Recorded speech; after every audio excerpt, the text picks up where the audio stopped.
You, Madam Chair. I'd also like to join in thanks to Chairman Womack and Ranking Member Hoyer, as well as you, Madam Chair, and Ranking Member DeLauro for all the staff that worked on this. I can only imagine the amount of time and effort it takes to put these complex bills together, and our staff deserve a lot of credit for all the work that they do. While I have deep concerns with a number of provisions in this bill, which have been articulated by my colleagues, including cuts hampering the IRS's ability to reduce its backlog and the FTC's ability to protect consumers from scams and other anti-competitive practices, I'd like to spend just a couple of minutes discussing the importance of funding for our elections.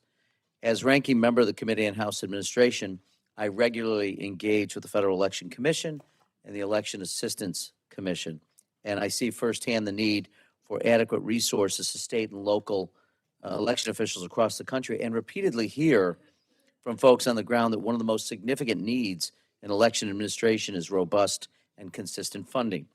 Federal investment in elections is irregular, unpredictable, and insufficient. Estimates for what it would cost to adequately fund elections over the next decade are in the billions of dollars. Billions of dollars.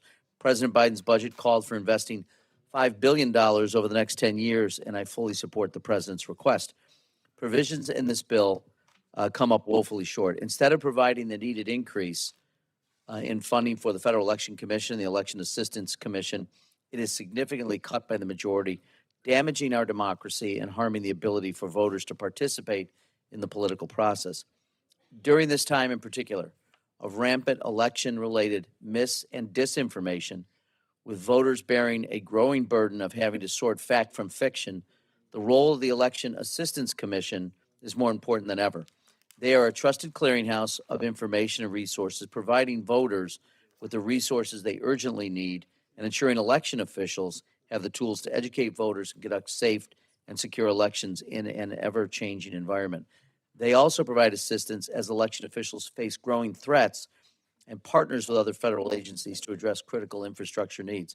The Federal Election Commission provides essential oversight over our campaign finance system, helping provide voters with transparency in who is funding political campaigns and who bring accountability to those who violate the law. Strong disclosure requirements can help educate voters and promote informed decision-making in the electoral process. But without adequate resources to actually enforce these requirements, the FEC will be unable to properly guard against the influence of dark money in our political system. Madam Chair and Mr. Chairman of the subcommittee, I'm disappointed we appear to be heading in the wrong direction with the measure before us.